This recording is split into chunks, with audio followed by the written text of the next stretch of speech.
Meaning कौन सा word माता जी? निर्दिष्ट, हाँ जी, निर्दिष्ट। निर्दिष्ट। जो हम्म, निर्दिष्ट यानी जो नियम दिए गए हैं ना शास्त्रों में, जो हम्म। निश्चित किए गए हैं, निर्दिष्ट, ये अर्थ है निर्दिष्ट का। शास्त्रों में दिए हुए नियम। हाँ जी, नियम।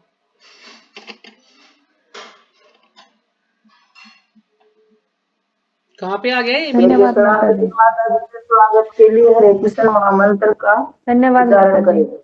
हरे कृष्णा कृष्णा कृष्णा कृष्णा हरे हरे हरे, हरे राम राम राम हरे हरे। हरे हरे कृष्णा माता जी, दर्शन करना। माता जी धन्य कृष्ण। सुबह आज भी लीला माता जी पढ़ा रही थी ना चैतन्य भागवतम, जब मेरे पास पेन नहीं था ना तो मैं लिख नहीं पाई थी, तो वो मैं पढ़ रही थी तो मुझे समझ नहीं आया।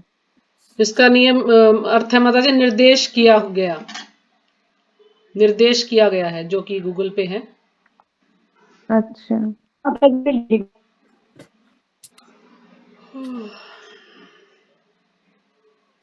जी माता यानी जी, जो लिख लिया। नियत किए गए हैं ना हमारे लिए, नियम निर्देश किया गया, जो नियम हम्म। नियत किए गए हैं, आप ये समझ लो, नियत किए गए हैं जो, वो है निर्दिष्ट।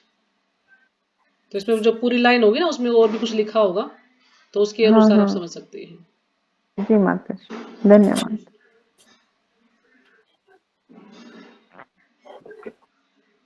हरे कृष्ण गीता माँ।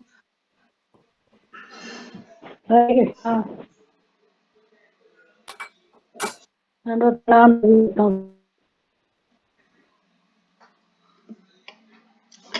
तो आज हमें करना है चैप्टर 10 संपूर्ण विनम्रता के साथ।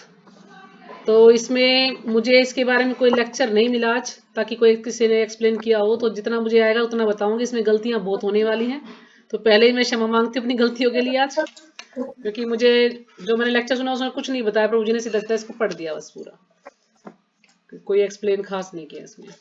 तो ठीक है। प्रभु जी ने नहीं बताया तो फिर हम भी पढ़ देते हैं, क्या हो गया।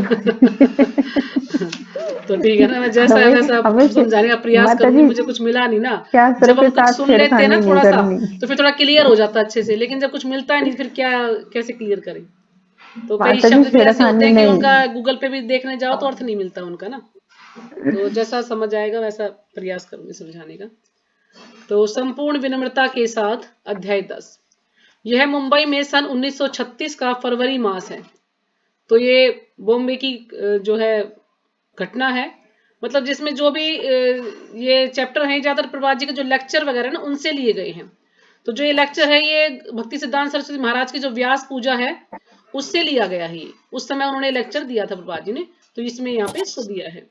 तो ये 1936 की बात है, फरवरी का महीना है। वे विशुद्ध भक्त जो 3 दशकों के पश्चात कृष्ण भावनामृत अभियान के विश्व विख्यात आध्यात्मिक गुरु का दायित्व ग्रहण करने वाले गुरु आध्यात्मिक यशोगान करते हैं। तो प्रभा जी कौन है? विशुद्ध भक्त हैं, यानी बहुत ही शुद्ध भक्त हैं। और 3 दशकों के पश्चात कृष्ण भावनामृत अभियान के विश्व विख्यात आध्यात्मिक गुरु। तो प्रभा जी क्या है? विश्व विख्यात आध्यात्मिक गुरु हैं। पूरे विश्व में जो है प्रभा जी प्रसिद्ध हैं, सब लोग उनको जानते हैं, इसलिए उनको जगत गुरु कहा गया है प्रभा जी को, कि जगत गुरु है वो। तो सुशीला उनका माता जी दायित्व म्यूट ग्रहण, कीजिए अपना। माता जी म्यूट कर लीजिए, फिर वो क्लियर नहीं होती ना आवाज। तो ग्रहण करने वाले गुरु आध्यात्मिक यशोगान करते हैं, यानी जो आध्यात्मिक गुरु हैं जो क्या करते हैं, वो यशोगान यानी भगवान के गुणों का गान करते हैं, भगवान के गुणों को गाते हैं, उनका कीर्तन करते हैं। इस व्याख्यान में हम आध्यात्मिक गुरु शिष्य और उनके संबंध के शाश्वत अर्थ के विषय में ज्ञान प्राप्त करते हैं। तो जो ये व्याख्यान है यानी जो ये लेक्चर है, इसमें आध्यात्मिक गुरु और शिष्य और उनके संबंध के शाश्वत अर्थ के विषय में ज्ञान प्राप्त करते हैं, यानी गुरु का और शिष्य का आपस में क्या संबंध है, तो उसके बारे में यहाँ पर चर्चा की गई है। तो जैसे आप सब आरती करते हैं सुबह, तो उसमें ये लाइन आती है ना, साक्षात् धरित्वेन समस्ते शास्त्रे रुक्तस्तथा भाव्यते विसद्भि किंतु प्रभोर्या प्रिये वितस्य वंदे गुरो श्री चरणारविंदम। तो इसका अर्थ दिया है यहाँ पर, धर्म शास्त्रों में घोषित किया गया है कि गुरु महाराज का पूजन साक्षात पूर्ण पुरुषोत्तम भगवान के समान ही किया जाना चाहिए, तथा भगवान के सभी विशुद्ध भक्त इसका पालन करते हैं। कि जो गुरु का सम्मान है भगवान के अनुसार ही किया जाना चाहिए, और जितने भी जो भगवान के जो शुद्ध भक्त हैं वो इसका पालन करते हैं अच्छे से। विशुद्ध होता है शुद्ध भक्त। आध्यात्मिक गुरु भगवान के सर्वाधिक अंतरंग दास है। जो आध्यात्मिक गुरु भगवान के सर्वाधिक अंतरंग दास है। अंतरंग दास यानी बिल्कुल घनिष्ठ, उनके बिल्कुल घनिष्ठ दास हैं। अतः हम अपने गुरु महाराज के चरण कमलों की सादर वंदना करते हैं। तो जो भी हमारे गुरु महाराज हैं उनके चरणों की सादर वंदना करते हैं। क्योंकि जब हम सुबह जब वो आरती गाते हैं गुरु अष्टकम, तो वो क्या है, हम गुरु के लिए गाते हैं। गुरु अष्टकम उसको बोलते हैं कि हम गुरु को बोलते हैं भगवान की आरती करने के लिए, क्योंकि हम स्वयं कोई भी कार्य नहीं कर सकते। यदि भोग भी लगाते हैं तो पहले गुरु को हम जो है बोलते हैं, फिर गुरु जो है भगवान को ऑफर करते हैं। इस प्रकार से सज्जनों, गौड़ीय मठ की बॉम्बे शाखा के सदस्यों की ओर से मैं आप सबका स्वागत करता हूं। तो यहाँ पर प्रभुपाद जी बोल रहे हैं सबको, जो भी वहां पर जो भी लेक्चर सुनने के लिए जो लोग आए हैं उनको कह रहे हैं, सज्जनों, गौड़ीय मठ की बॉम्बे शाखा के सदस्यों की ओर से मैं आपका स्वागत करता हूं, क्योंकि आपने जगत गुरु श्री आचार्य देव, जो इस गौड़ीय मिशन के संस्थापक एवं श्री श्री विश्व वैष्णव राज्यसभा के सभापति आचार्य हैं। तो जो भक्ति सिद्धांत सरस्वती महाराज हैं उनकी व्यास पूजा है, तो उसके उपलक्ष्य में ये जो है वहां पर व्याख्यान यानी लेक्चर चल रहा है। तो उनको संबोधित करते हैं प्रभुपाद जी की जगत गुरु श्री आचार्य देव, उनको आचार्य देव कह रहे हैं क्योंकि वो उनके गुरु हैं। वो इस गौड़ीय मिशन के, जितने भी गौड़ीय मठ है ये भक्ति सिद्धांत सरस्वती महाराज ने ही उनकी रचना मतलब उनको बनाया था, तो इसलिए वो उनके संस्थापक हैं। और श्री श्री विश्व वैष्णव राज्यसभा के सभापति आचार्य हैं, तो उनके भी सभापति आचार्य हैं जो कि वैष्णव जो सभाएं हैं। मेरा अभिप्राय मेरे शाश्वत दिव्य स्वामी परमहंस परिवारजकाचार्य श्री श्रीमद भक्ति सिद्धांत सरस्वती गोस्वामी महाराज से है के चरणों में श्रद्धा सुमन अर्पण करने के लिए आज रात्रि संपन्न होने वाली सभा में आने की कृपा की है। यानी उनके उसमें जो है उन्होंने एक सभा रखी है प्रभुपाद जी ने, और सबको कह रहे हैं कि इसमें आने का जो है सबने इसमें आने की कृपा की है, सब जो है इसमें आए। 62 वर्ष पूर्व इस मंगल दिवस पर आचार्य देव श्री ठाकुर भक्ति विनोद के आह्वान पर श्री क्षेत्र जगन्नाथ धाम पुरी में प्रकट हुए थे। अब जो भक्ति सिद्धांत सरस्वती महाराज ने उनके जन्म के बारे में इसमें बताया है, तो ये 62 वर्ष पूर्व यानी जो भक्ति विनोद ठाकुर हैं उनके पुत्र थे भक्ति सिद्धांत सरस्वती महाराज। तो 62 वर्ष पूर्व इस मंगल दिवस पर आचार्य देव, तो भक्ति विनोद ठाकुर ने आह्वान किया था, भगवान से प्रार्थना की थी कि मुझे कोई ऐसा पुत्र चाहिए जो इस मिशन को आगे तक लेकर जाए। तो भक्ति विनोद जो ठाकुर हैं उनके 10 पुत्र थे। तो ये जो भक्ति सिद्धांत सरस्वती महाराज थे उनका नाम था बिमला प्रसाद। तो जब जगन्नाथ की रथ यात्रा निकल रही थी तो जगन्नाथपुर में प्रकट हुए थे। तो जगन्नाथपुर जब यात्रा निकलती तो रथ जो है उनका वहीं पर रुक गया, और सबने खूब कोशिश की रथ को चलाने के लिए, लेकिन वो रथ आगे नहीं चल रहा था। तो फिर एकदम से जो भक्ति विनोद ठाकुर हैं वो वहां पर अपने पुत्र को लेकर आते हैं, और जब वो उनका दर्शन कर लेते हैं, क्योंकि वो छोटे से बच्चे हैं, अभी हुए हैं शायद या 1-2 दिन पहले हुए हैं, जो भी है मतलब उस समय यही बताया कि वो अपने पुत्र को लेकर आते हैं, और फिर वो जब दर्शन कर लेते हैं तो रथ आगे चलता है। कहने का तात्पर्य ये कि जो भगवान है वो अपने भक्त के लिए वहां पर रुक गए हैं। सबने खूब जी तोड़ मेहनत की, लेकिन वो रथ आगे नहीं सरक रहा है, बिल्कुल नहीं चल रहा है। लेकिन जैसे ही बिमला प्रसाद वहां पर आते हैं, उनके दर्शन वो करते हैं भगवान के, और फिर रथ जो है अपने आप चलने लग जाता है। अरे कितना मतलब शायद 2.5-3 साल के थे वो, और वो माला भी गिर गई थी ना एक रथ की उनके हाँ, गले तो में 2.5-3 शायद। साल के हो गए, क्योंकि मुझे अभी इतना पता नहीं है, मुझे थोड़ा सा बस याद है कि जब उनको लेकर आया गया 6 महीने तो रथ चला था। 6 महीने के माता थे, जी 6 महीने के तो हाँ 6 6 महीने के महीने या होंगे 4 माता जी। महीने के थे, 4 2.5-3 महीने साल। के होंगे माता जी, हाँ 6 हाँ, महीने तो के ये होंगे, मुझे मेरे भी क्लियर ध्यान नहीं है नहीं। कि आप वो 2.5-3 साल के थे या 6 महीने के थे, वो आप सबको पता होगा। तो यानी उन्होंने जब भगवान से प्रार्थना की थी तो जगन्नाथपुरी में उनका जो है जन्म हुआ था बिमला प्रसाद का, और जब जगन्नाथपुर में रथ की यात्रा हो रही थी तो उनको वहां पर लाया गया, तब रथ आगे चला था, नहीं तो रथ रुक गया था जब तक उन्होंने दर्शन नहीं किए थे। तो सज्जनों, श्री आचार्य देव के सम्मान में आयोजित यह संध्या सभा कोई सांप्रदायिक आयोजन नहीं है, क्योंकि जब हम गुरुदेव अथवा आचार्य देव के आधारभूत सिद्धांतों की चर्चा करते हैं तो हम उस सिद्धांत की चर्चा करते हैं जिसका विश्वव्यापी प्रयोग है। तो प्रभा जी यहाँ पर समझा रहे कि ऐसा कोई सांप्रदायिक सभा नहीं है ये, जैसे अलग अलग स्थानों पे सब अपनी जो है सभाएं चलती है, ऐसी सभा नहीं है ये क्या है, ये जो आधारभूत जो सिद्धांत है जो गुरुदेव के, उनके ऊपर जो है चर्चा करने के लिए, तो हम उस सिद्धांत की चर्चा करते जिसका विश्वव्यापी प्रयोग है, यानी ऐसी सिद्धांतों की हम चर्चा करेंगे जो कि विश्वव्यापी जिसका प्रयोग है, यानी पूरे विश्व में जिसका प्रयोग किया गया है, ऐसे सिद्धांतों की हम चर्चा करेंगे। यहाँ पर मेरे गुरु और आपके या किसी अन्य के गुरु के मध्य भेदभाव रखने का कोई प्रश्न ही नहीं उठता। तो फिर कह रहे कि मेरा और गुरुओं के प्रति मतलब कोई भेदभाव नहीं है किसी के प्रति कि मैं इसलिए जो है सभा कर रहा हूं, तो ऐसा कोई मत नहीं है मेरा। गुरु केवल एक है जो आपको, मुझे और दूसरों की शिक्षा देने के लिए अनंत रूप में प्रकट होते हैं। गुरु केवल एक ही होता है जो आपको भी, मुझे भी और सभी को शिक्षा देने के लिए अनंत रूप में प्रकट होते हैं, मतलब अनेक रूपों में गुरु प्रकट होते हैं। ये नहीं कि एक ही रूप में, अनंत रूप है गुरु के। जैसा कि हमें प्रमाणिक शास्त्रों से ज्ञात होता है, गुरु अथवा आचार्य देव उस परम जगत के संदेश को प्रस्तुत करते हैं जो परम भगवान का दिव्य धाम है। अब जो प्रमाणिक शास्त्रों से हमें पता चलता है ना गुरु के बारे में कि कौन सा गुरु प्रमाणिक, जो कि गुरु परंपरा के द्वारा हमें प्राप्त होता है, तो उस परम जगत के संदेश को, यानी जो परम जगत यानी जो आध्यात्मिक जगत है, भगवान का जो धाम है, उसके संदेश को प्रस्तुत करते जो परम भगवान का दिव्य धाम है। जो भगवान का जो दिव्य धाम है उसमें जो भी संदेश है, उसके बारे में जो भी बातें हैं वो उसको प्रस्तुत करते हैं, जहां प्रत्येक वस्तु अभिन्न रूप में परम सत्य की सेवा करती है। तो यहाँ पर जितने भी जीव हैं सब जो है भगवान की सेवा करते हैं अभिन्न रूप में,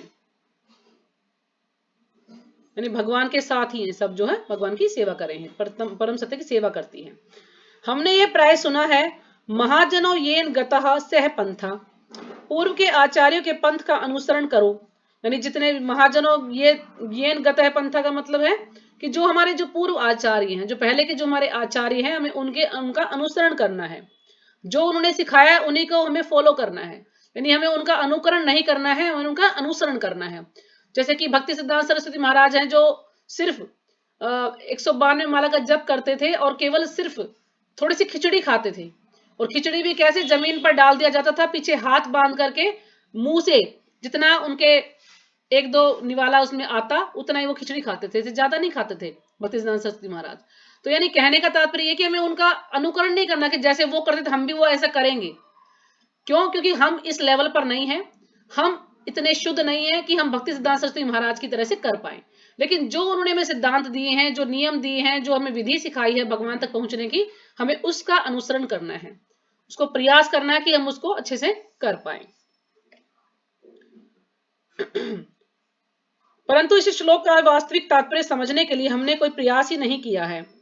यदि हम इस मत का सूक्ष्म और गहन अध्ययन करें तो हम समझ जाते हैं कि महाजन एक है और अप्राकृतिक जगत को जाने वाला राजमार्ग भी एक है, कि महाजन एक ही है और अप्राकृत जगत को, यानी जो भगवान का जो धाम है उसको जाने वाला भी मार्ग एक ही है, और वो क्या है, मुंडक उपनिषद में इसको बताया गया है।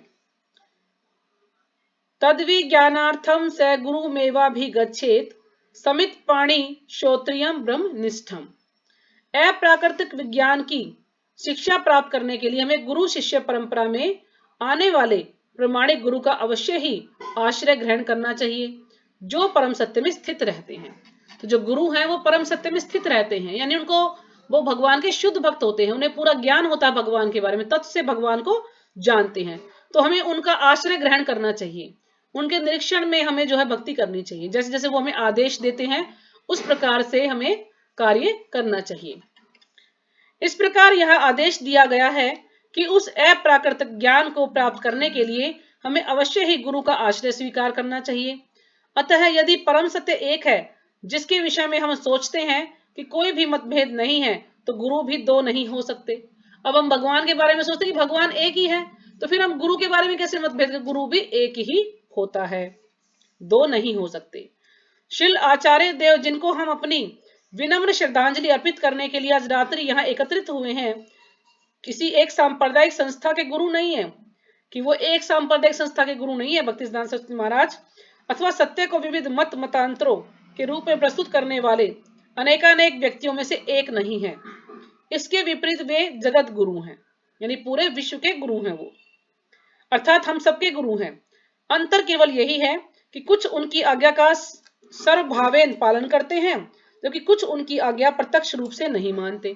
तो कुछ तो अच्छे से उनका जो है पालन करते हैं और कुछ प्रत्यक्ष नहीं मानते। जब श्रीमद् भागवतम 11.17.27 में कहा गया है कि आचार्य मां विजानी यान यान नाव मन्येत कहिर्चित न मृत्य बुद्ध या सूयेत सर्वदेवमयो गुरु। आध्यात्मिक गुरु को मेरे ही सम्मान समझना चाहिए। तो यहाँ पर भगवान जो है श्लोक में बता रहे हैं कि जो आध्यात्मिक गुरु उसको मेरे समान ही समझना चाहिए। भगवान कह रहे हैं, आनंद घन भगवान ने कहा, तो यानी जो आनंद घन है, आनंद के जो आगार हैं भगवान, उन्होंने ये कहा है। किसी को भी आध्यात्मिक गुरु से न ईर्ष्या रखनी चाहिए और न ही उनको सामान्य मनुष्य मानना चाहिए, क्योंकि गुरु सभी देवताओं के आगार हैं। इसका अर्थ हुआ कि आचार्य को भगवान का ही साक्षात स्वरूप माना गया है, यानी जो आचार्य उसको ही भगवान का साक्षात स्वरूप माना गया है। उनका इस भौतिक जगत के कार्यकलापों से कोई संबंध नहीं है। वे जीवन की अस्थायी आवश्यकताओं के विषय में हस्तक्षेप करने के लिए यहाँ अवतरित नहीं होते। यानी गुरु जो है भगवान का साक्षात स्वरूप माना जाता है, और वो ये भौतिक संसार में जो जीवन की जो अस्थायी आवश्यकताएं हैं, जो कि स्थायी नहीं है, उन के विषय में हस्तक्षेप करने के लिए नहीं अवतरित होते हैं कि जो आवश्यकताएं हैं उनको में कुछ हस्तक्षेप करें। नहीं, वो सिर्फ भक्तों को, शिष्यों को जो उनके हैं, उनको ज्ञान देने के लिए, भगवान से जोड़ने के लिए और उनको भगवान के धाम ले जाने के लिए अवतरित होते हैं। कहते हैं जब उनके शिष्य यहाँ पर रह जाते हैं तो गुरु को दोबारा भी जन्म लेना पड़ता है कि वो, क्योंकि उनकी जिम्मेदारी बन जाती है कि जो भी उनके शिष्य हैं वो उनको भगवान के धाम ले जाएं। तो दोबारा भी वो जन्म लेते हैं और फिर उनको लेकर के जाते हैं इस भौतिक संसार से। उनका केवल एक ही लक्ष्य रहता है, पतित बद्ध जीवों का उद्धार करना, अर्थात ऐसे जीव जो इस संसार में मन और 5 इंद्रियों के द्वारा भोग करने के उद्देश्य से आए हैं। अब जितने भी पतित जीव हैं वो इस संसार में किस लिए आए हैं? कि भोग करने के लिए, कि हम ज्यादा से ज्यादा जो है भोग कर पाए अपनी 5 इंद्रियों के द्वारा।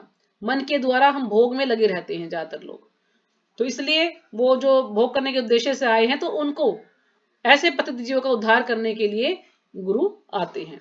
उनका ये लक्ष्य है कि ऐसे बद्ध जीवों को कि मैं उद्धार करूं। क्योंकि जब भी मंदिर में से कोई भी भक्त जो चला गया मंदिर छोड़ के, तो प्रपात जी भी और जो गुरु महाराज बहुत विलाप करते थे, रोते थे कि मैं उसको, भगवान मुझे क्षमा करे, मैं उसको बचा नहीं पाया।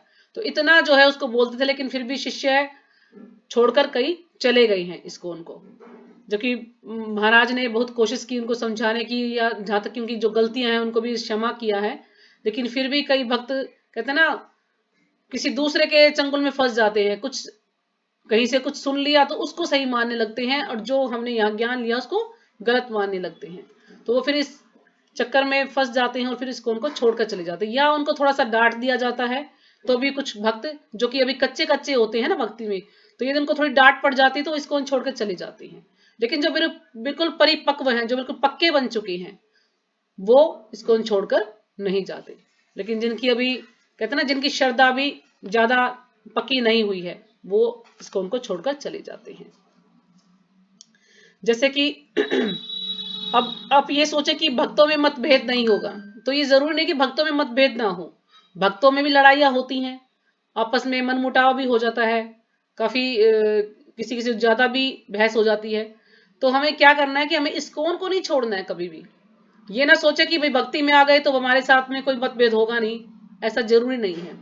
तो जैसे मेरे साथ भक्ति रक्षा ग्रुप में भी एक माता जी थी, तो उनकी आपस में कुछ ऐसे ही कुछ कहा सुनी हुई, तो उन्होंने मुझे बोला कि माता जी मैं नहीं आऊंगी क्लास में, अब मैं इस्कॉन छोड़ दूंगी। मैंने सोचा भाई इस्कॉन क्यों छोड़ दोगे आप? मैंने फोन किया, उनसे बात की कि अब इस्कॉन क्यों छोड़ रहे हो? आपकी लड़ाई है भक्तों से, तो ठीक है आप उनसे दूरी बना के रखें। आपके विचार नहीं मिलते तो आप उनसे बात ना करें, ठीक है, मिल जाए तो हरे कृष्णा, नहीं तो आप उससे ज्यादा बात ना करें। लेकिन आप इस्कॉन क्यों छोड़ रहे हैं? इस्कॉन छोड़ने से क्या भला होगा आपका? तो किसी तरह से तब तो गुस्से में थी, लेकिन उन्होंने मेरी बात पर विचार किया, और अब मैं कहीं प्रवचन में गई थी तो मुझे वो मिली, और उन्होंने मुझे कहा कि माता जी बहुत बहुत धन्यवाद आपका, नहीं तो मैं आज इस्कॉन छोड़ देती, लेकिन आपने मुझे कहा कि इस्कॉन मत छोड़ना, तो मैं अभी सोच पा रही हूँ कि मैंने इस्कॉन नहीं छोड़ा तो बहुत अच्छा किया मैंने इस्कॉन नहीं छोड़ा, तो क्योंकि अगर मैं इस्कॉन छोड़ देती तो पता नहीं मैं कहाँ होती। मुझे बड़ा अच्छा लग रहा है यहाँ पर। तो कभी गुस्से गुस्से में क्या होता है कि हम गलत डिसीजन ले लेते हैं। तो कभी ये ना सोचना चाहिए कि बस अभी भक्ति में आ गए हैं तो कोई झगड़ा नहीं होगा, कोई मतभेद नहीं होगा, ऐसा जरूरी नहीं है, क्योंकि बात दोनों तरफ से होती है। कुछ भक्त हैं सहनशील माता होते जी, हैं, कुछ सहन नहीं करते। हाँ जी बोलिए। माता जी, मैं भी ये सोचती थी पहले कि भाई इस्कॉन में तो इतने शुद्ध हैं कि कोई भगत लड़ता ही नहीं होगा आपस में, लेकिन जब हम हरिद्वार गए, जब वहां बस में लड़ पड़े जो 3-4 प्रभु जी, तो फिर मेरे को पता चला कि ये यहाँ भी लड़ते हैं। सब जगह है माता जी, कहते हैं ना, जब जहां पे चार बर्तन होंगे तो टकराएंगे आपस में। तो चाहे भक्ति में हो चाहे भौतिक संसार में हो, लड़ाई सब में होती है, मतभेद हो नहीं जाता है माता, आपस में। जब हम शुरू में आते हैं तब तो ऐसा ही लगता है कि भाई कोई नहीं लड़ते होंगे यहाँ तो। क्योंकि अभी हम इतने शुद्ध नहीं हुए ना, सहन शक्ति किसी के अंदर नहीं है इतनी। चाहे वो भक्ति में आ जाए, वो कहते हैं ना बार बार विनम्रता आनी चाहिए, विनम्रता आनी चाहिए, तो वो विनम्रता आने में बहुत समय लगेगा।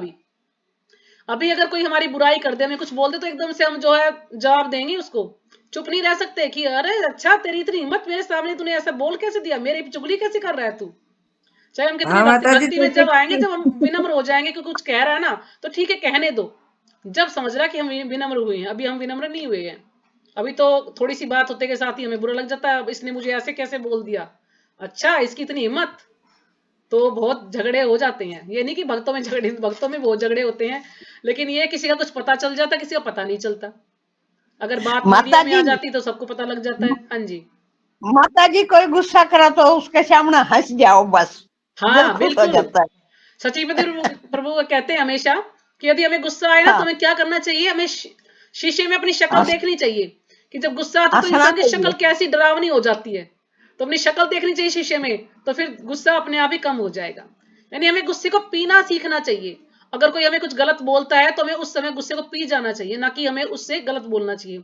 जैसे कि गुरु महाराज कहा करते थे कि हमें नहले पे दहला नहीं मारना चाहिए। अगर हमने एक बात किसी ने हमने कही है तो हम उसको दो सुनाई नहीं। अगर हम इस चीज को फॉलो करेंगे तो धीरे धीरे जो है हम विनम्र हो जाएंगे। लेकिन हम सोचेंगे इसने मुझे ऐसा क्यों बोल दिया, तो फिर बड़ा मुश्किल है, बहुत समय लगेगा हमें ऐसा बनने में। वे वैदिक प्रकाश को प्रकट करने के लिए और पूर्ण स्वाधीन जीवन का वरदान करने देने के लिए ही हमारे समक्ष प्रकट होते हैं।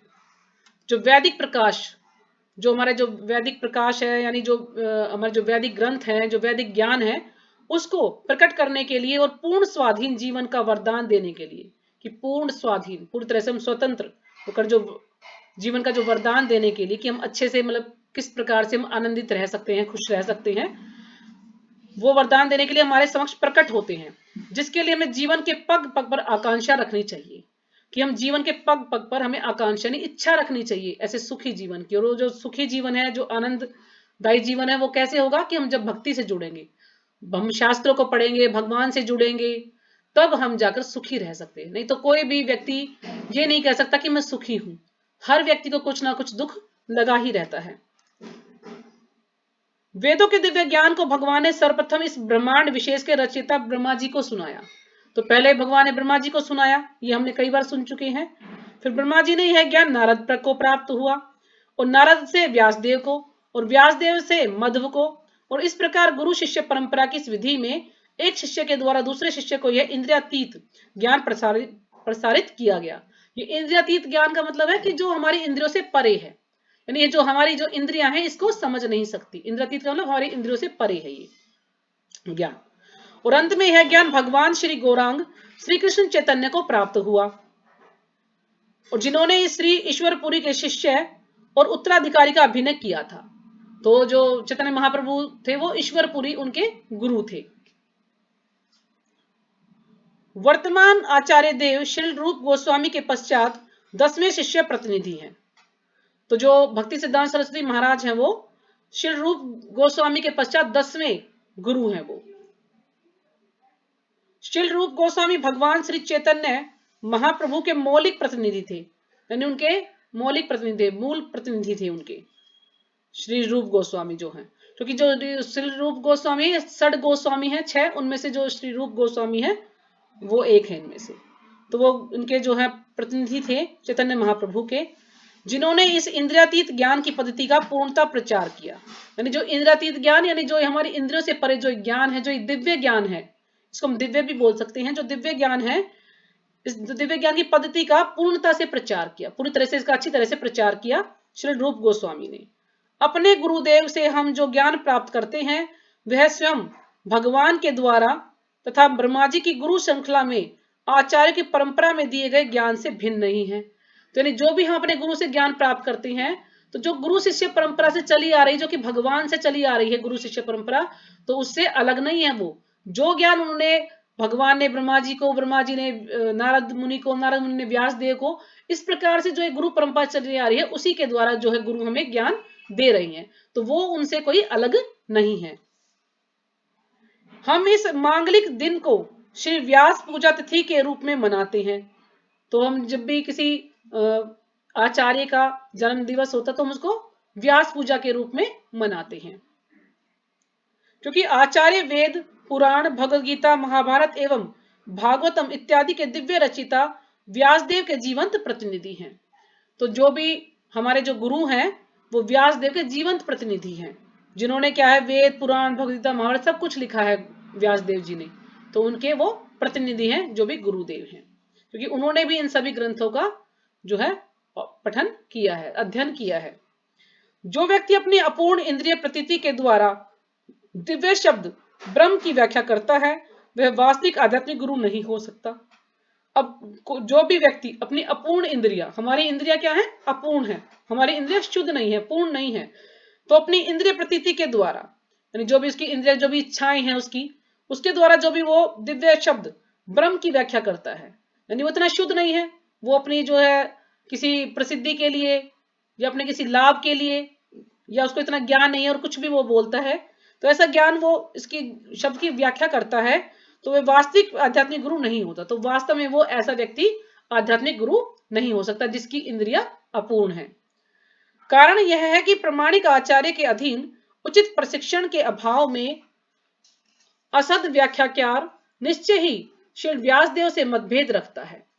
यानी जो असद व्याख्याकार है, जब उसको सही प्रशिक्षण नहीं मिला, उचित प्रशिक्षण नहीं मिला, तो वो क्या है, असद व्याख्याकार निश्चय ही व्यासदेव से मतभेद रखता है।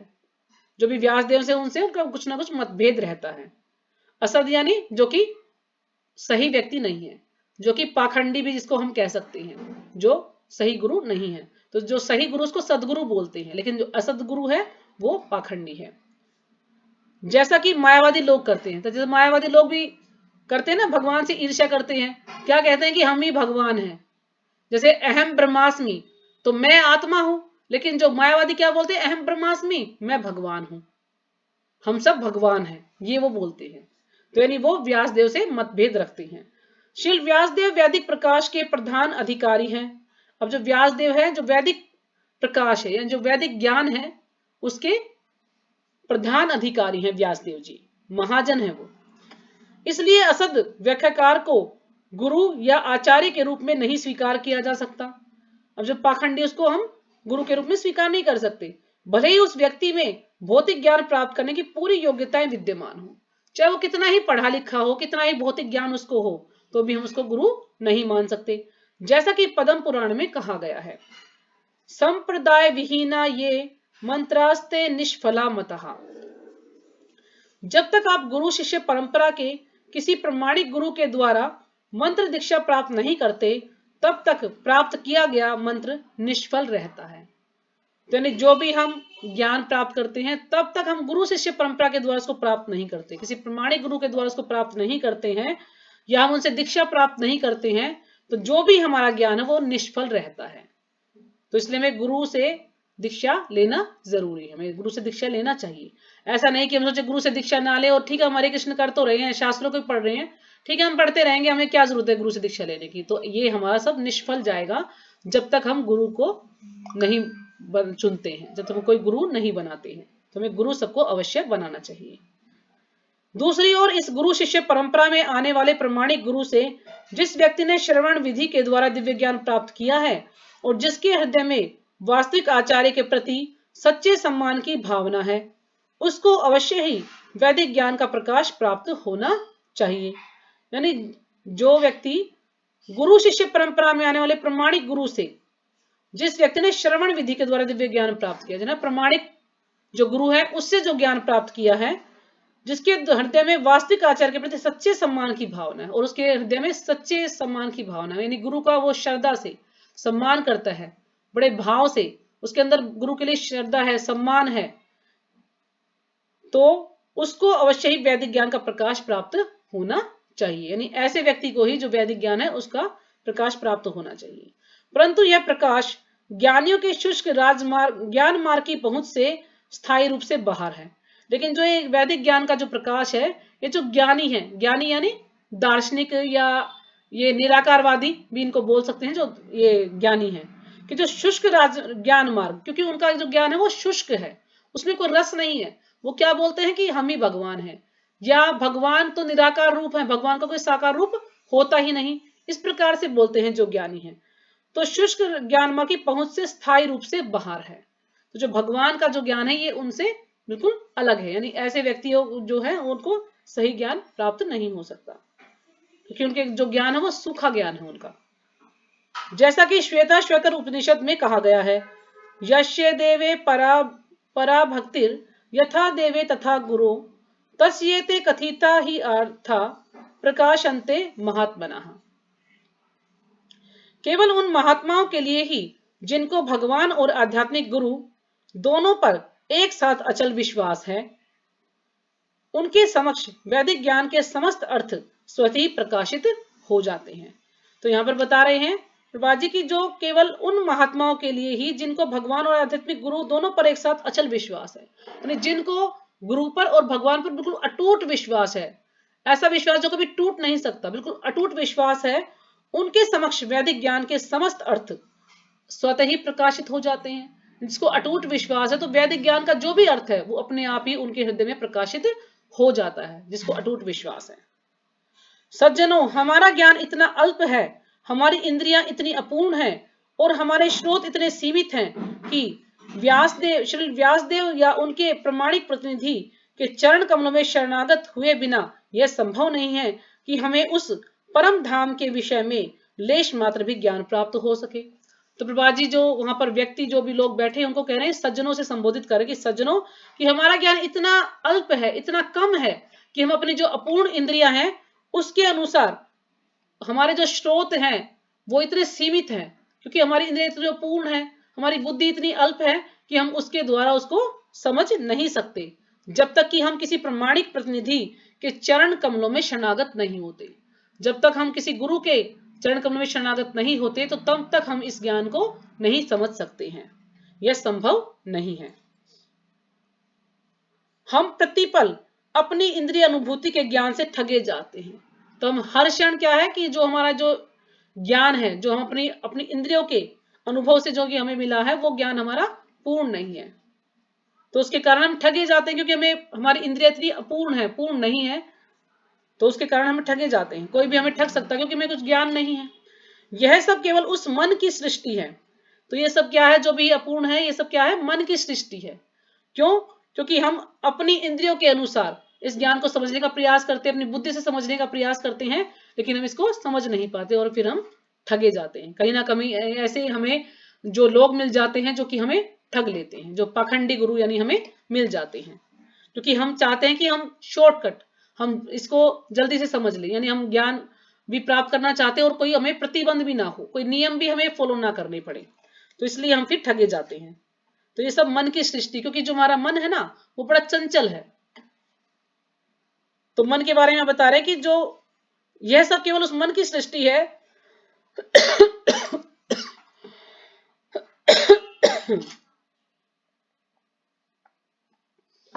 जो सदाई क्या है, कपटी है। हमारा मन बड़ा कपटी है, परिवर्तनशील है यानी बदलता रहता है, चंचल है, और चंचल है मन, तो इसलिए मन बड़ा दुष्ट है। तो ये हमारे मन की सृष्टि, हम जो भी कुछ सोचते हैं हमारे मन में कुछ ना कुछ चलता रहता है, हमारे मन की कल्पनाएं हैं ये, जो भी सब बातें हैं ये, इसलिए हम ठगे जाते हैं। हम अपनी सीमित, विकृत अवलोकन तथा प्रयोग की विधि से दिव्य धाम के विषय में कुछ भी नहीं जान सकते।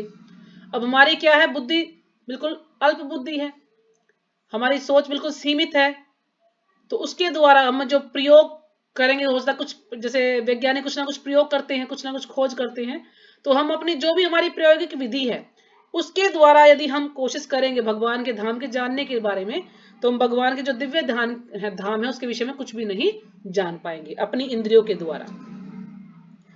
परंतु गुरुदेव अथवा व्यासदेव के विशुद्ध माध्यम के द्वारा उस धाम से प्रसारित दिव्य शब्द ध्वनि का श्रवण करने के लिए हमें से सभी अपनी उत्सुक करने इंद्रियां प्रस्तुत कर सकते हैं।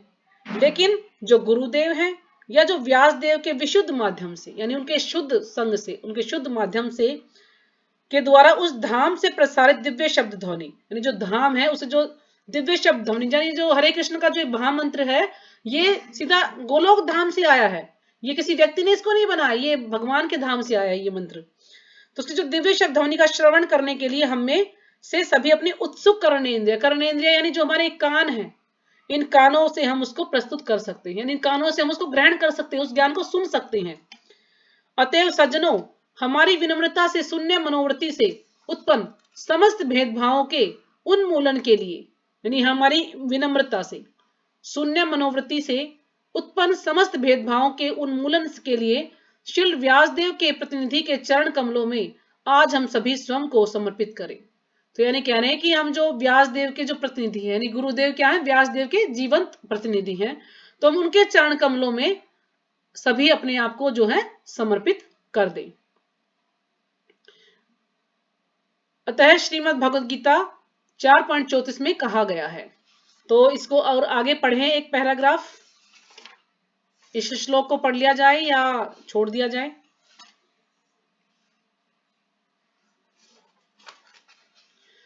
तद्विधि हाँ जी, कोई बोला नहीं। तद्विधि प्रणिपातेन परिप्रश्नेन सेव्य उपदेक्षन्ति ते ज्ञानम ज्ञानेन तत्वदर्शिना। बुद्धिमान एवं प्रमाणिक गुरुदेव के पास जाओ, सर्वप्रथम उनके शरणागत बनो और फिर जिज्ञासा तथा सेवा के द्वारा उनको समझने का प्रयत्न करो। ऐसे बुद्धिमान गुरु महाराज तुम्हें इंद्रियातीत यानी दिव्य ज्ञान का प्रकाश देंगे, क्योंकि वे परम सत्य भगवान को जान चुके हैं। तो इस श्लोक में बताएं कि हम गुरु के पास जाएं, जिज्ञासा करें, विनम्रता पूर्वक उनसे जो है प्रश्न पूछते। ऐसे कोई प्रश्न ना पूछे जिससे हम उनको चैलेंज करें कि पता नहीं इसको पता है कि नहीं पता है, नहीं, बिल्कुल विनम्र भाव से उनसे प्रश्न पूछें, उनकी सेवा करें। क्यों? क्योंकि उन्होंने सत्य के दर्शन किए हैं, वो स्वरूप सिद्ध हैं, यानी वो आत्मा के लेवल पर उन्हें ज्ञान है, वो भगवान के जो है साक्षात प्रतिनिधि हैं, तो वो हमें सही ज्ञान दे सकते हैं, लेकिन हमें विनम्र भाव से उनसे ज्ञान लेना है। दिव्य ज्ञान की प्राप्ति करने के लिए हमें प्रबल जिज्ञासा और सेवा की भावना के साथ वास्तविक आचार्य के प्रति अवश्य ही पूर्ण रूप से शरणागत होना चाहिए। यानी यदि हमें दिव्य ज्ञान प्राप्त करना है तो उसके लिए हमें क्या करना, प्रबल जिज्ञासा, हमारी बिल्कुल बहुत तीव्र जिज्ञासा होनी चाहिए, और सेवा की भावना के साथ वास्तविक आचार्य के प्रति अवश्य ही पूर्ण रूप से शरणागत होना चाहिए। जो कि वास्तविक आचार्य है, जो वास्तविक यानी असलियत में जो आचार्य है, उसके प्रति हमें जो है शरणागत होना चाहिए। आचार्य के निर्देशन में भगवान की वास्तविक सेवा ही केवल वह वाहन है जिसके द्वारा हम दिव्य ज्ञान हृदयंगम कर सकते हैं। अब जो हमारे जो आचार्य हैं, जो गुरुदेव है, उनके निर्देशन में हम क्या कर सकते हैं, भगवान की जो वास्तविक सेवा ही केवल वह वाहन है। वाहन यानी कोई भी वाहन, जैसे कि आप पता, जैसे स्कूटर है, गाड़ी है, कुछ ऐसा, कोई भी नाव इसको हम कह सकते हैं, ऐसा कोई वाहन है जिसके द्वारा हम दिव्य हृदयंगम कर सकते हैं, यानी इस ज्ञान को अपने हृदय में उतार सकते हैं। यानी जो गुरु क्या है, यानी जो ज्ञान है, ये क्या है, एक नाव की तरह से है, और ये इस ज्ञान को जो हमें दे सकता है वो कौन है, नाविक कौन है, गुरु। यानी गुरु जो है हमें इस ज्ञान को दे सकते हैं। आचार्य देव के चरण कमलों में हमारी विनम्र सेवाएं एवं श्रद्धांजलि अर्पण करने के उद्देश्य से आयोजित आज की सभा के द्वारा हम उस दिव्य ज्ञान को हृदयंगम करने की क्षमता प्राप्त करने में समर्थ हो सकेंगे। तो आचार्य देव कोने दी गुरु के चरण कमलों में हमने विनम्र सेवाएं, बिल्कुल विनम्र सेवाएं एवं श्रद्धांजलि। हम जब कोई भी गुरु महाराज का कोई भी व्यास पूजा तो सबको श्रद्धांजलि अर्पित करते हैं ना, तो श्रद्धांजलि अर्पण करने के उद्देश्य से आयोजित, यानी सब प्रभा जी समझा रहे कि उनको श्रद्धांजलि देने के उपलक्ष्य में हमने जो ये सभा का आयोजन किया है, ताकि हम जो ये दिव्य ज्ञान है इसको हृदयंगम करने की जो क्षमता प्राप्त करने में समर्थ हो सकेंगे। यदि हम इस प्रोग्राम में भाग लेते हैं, गुरु को श्रद्धांजलि देते हैं, उनकी जो है विनम्र भाव सेवा करते हैं, तो ये जो दिव्य ज्ञान है इसको हम अपने हृदय में उतार पाएंगे, इसको हृदय में हृदयगम कर पाएंगे, तो हमें क्योंकि वहां से इसकी शक्ति मिलेगी, समर्थ हो सकेंगे हम इसको प्राप्त करने में। जिस ज्ञान को श्री आचार्य देव बिना किसी भेदभाव के सभी व्यक्तियों को करुणावश प्रसारित कर रहे हैं, लेकिन जो गुरु महाराज हो बिना किसी भेदभाव के सभी व्यक्तियों को इस ज्ञान को करुणावश प्रसारित कर रहे हैं, सबको ये ज्ञान दे रहे हैं। क्यों? क्योंकि वो इतने करुणावश है, उनको इतना दया है, इतने जो है करुण दया है उनके अंदर कि वो सबको अपनी जो है कृपा दे रही है। सज्जनों, हम सभी को थोड़ा बहुत अपनी प्राचीन भारतीय सभ्यता पर गर्व है। अब जो हमारी जो प्राचीन सभ्यता है उस पर हमें गर्व है, परंतु हम वास्तव में उस सभ्यता का यथार्थ स्वरूप जानते ही नहीं, यानी जो सभ्यता उसका जो असली रूप है हम उसको नहीं जानते हैं। हम अपनी प्राचीन भौतिक सभ्यता पर गर्व नहीं कर सकते, जो कि वर्तमान में पहले की तुलना में हजारों गुना उन्नत है। यानी जो हमारी पहले की जो प्राचीन सभ्यता है वो काफी उन्नत है आज के समय से, अगर उसकी तुलना करें तो। ऐसा कहा जाता है कि हम अंधकार के युग कलयुग में से गुजर रहे हैं। यह अंधकार क्या है? यह अंधकार भौतिक ज्ञान में पिछड़ेपन के कारण नहीं हो सकता, कि हम भौतिक ज्ञान में पिछड़े हुए हैं तो इसलिए अंधकार, नहीं, उसके कारण अंधकार नहीं, क्योंकि भौतिक ज्ञान में तो बहुत तरक्की की है लोगों ने, इतने सारे आविष्कार किए हैं, पता नहीं क्या क्या जो है बना दिया है लोगों ने अपनी बुद्धि से, क्योंकि बुद्धि भगवान ने दी है उनको। तो भौतिक ज्ञान में तो हमने बहुत प्रगति की है, क्योंकि भूतकाल की तुलना में अब हमारे पास कहीं यह अधिक है, क्योंकि पहले जो ज्ञान था उसके तुलना में आज जो भौतिक ज्ञान है वो ज्यादा अधिक है। यदि हमारे पास वह न हो तो हमारे पड़ोसियों के पास तो किसी न किसी प्रकार से वह प्रचुर मात्रा में उपलब्ध है ही। अगर हमारे पास कोई चीज ना भी हो तो जो हमारे पड़ोसी हैं, यानी जो और देश है, उनके पास ये होगा आराम से। अतः हमें यह निष्कर्ष अवश्य निकालना चाहिए कि वर्तमान युग का यह अंधकार भौतिक विकास के अभाव के कारण नहीं, वरन यह कि हमारे आध्यात्मिक विकास का मार्ग चिन्ह अवरुद्ध हो गया है। यानी भौतिक ज्ञान में कोई कमी नहीं है, तो प्रभा जी यहां समझा रहे जो आध्यात्मिक ज्ञान है उसमें कमी है। जो आध्यात्मिक ज्ञान का जो विकास, आध्यात्मिक विकास का जो मार्ग चिन्ह अवरुद्ध हो गया है, रुक गया है। क्यों? क्योंकि लोग जो है कोई भी इसकी तरफ आकर्षित नहीं होते, कोई भी जो है इस ज्ञान को नहीं लेना चाहते, और स्कूल कॉलेजों में भी इस ज्ञान को नहीं दिया जाता है। तो इसलिए जो आध्यात्मिक विकास का जो मार्ग चिन्ह है ये अवरुद्ध हो गया है इस वर्तमान युग में। आध्यात्मिक विकास करना ही मानव जीवन की प्राथमिक आवश्यकता है। यानी सबसे हमारी पहली आवश्यकता क्या है? इस आध्यात्मिक ज्ञान का ही विकास करना है, ना कि भौतिक ज्ञान का विकास। और सर्वोच्च प्रकार की मानव सभ्यता का मापदंड है वायुयानों से बम फेंकना। अब हमने जो इतनी सारी जो है आविष्कार किए हैं, भाई हम वायुयानों से बम फेंकते हैं, हेलीकॉप्टर हैं, और अभी जो है मशीन गन आ गई है, पिस्तौल, बंदूक, कितने सारे जो है बम है, कितने प्रकार के। तो हम किस तरह से युद्ध करते हैं, तो कितना हमने तरक्की की है। और जो पहले के समय में क्या था कि पर्वत शिखरों से शत्रुओं के सिरों पर बड़े बड़े पत्थर फेंकने की आदिम कालीन असभ्य प्रथा की तुलना में सभ्यता की प्रगति को सिद्ध नहीं करता। अब पहले के समय में क्या था, पत्थरों से लड़ाई होती थी। जैसे कि अभी छावा फिल्म बड़ी फेमस हो रखी है, आप सब लोगों को देखनी चाहिए छावा फिल्म, बहुत ही अच्छी फिल्म है वो, और बिल्कुल जो रियल स्टोरी है उसके ऊपर वो फिल्म बनी है। संभाजी भोसले का उसमें जो है चित्रण बताया गया है।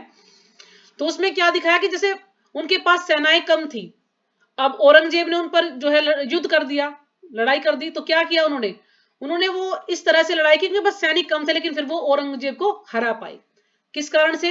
उन्होंने कुछ ऐसे पत्थर रखे, पत्थर फेंक दिए सेना के ऊपर, फिर वो कुछ रस्सियों से लटक लटक के कीचड़ में से जो है उन्होंने कुछ रास्ता बनाया, एकदम से वो दलदल में से निकल के जो है उनसे लड़ाई करते हैं। यानी पहले के समय में लोगों के पास साधन कम थे, लेकिन बुद्धि से वो जैसे पत्थर फेंक करके या कुछ इस प्रकार से वो लड़ाई करते थे। लेकिन लड़ाई तो तब भी होती थी, लड़ाई अभी भी होती, लेकिन अभी क्या है, अभी मशीन गन आ गई है ना, तोपें आ गई हैं, बॉम्ब बन गए हैं, कितना सारा लोगों ने तरक्की की है, लेकिन लड़ाई तो फिर भी हो रही है ना। उसमें क्या चेंज आया है? बस तरीका जो है बदल गया है लड़ाई करने का। मशीन गन और विषैली गैसों के द्वारा अपने पड़ोसियों की हत्या करने की कला में प्रगति।